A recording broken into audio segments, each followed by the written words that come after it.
ಹಾಡು ಮುಟ್ಟದ ಸೊಪ್ಪಿಲ್ಲ, ನಿನ್ನ ಮೆಚ್ಚದವರ್ಯಾರಿಲ್ಲ.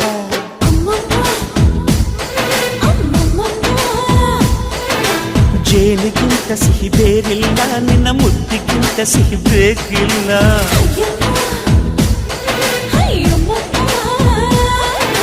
ಕಣ್ಣು ಕುಕ್ಕುವ ಬೆಚ್ಚಿ ಬೀಳುವ ಅಂದವಾದ ಹೆಣ್ಣು, ರುಚಿ ರುಚಿಯ ಬಾಯಿ ಚಪ್ಪರಿಸ ಸಿಹಿಯಾದ ಹೆಣ್ಣು.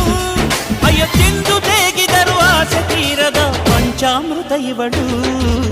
ಅಮ್ಮಮ್ಮಮ್ಮಮ್ಮೋ ವಯ್ಯಾರಮ್ಮಮ್ಮಮ್ಮೋ ಅಮ್ಮಮ್ಮಮ್ಮಮ್ಮೋ ನೀ ಸಿಂಗಾರಮ್ಮಮ್ಮೋ.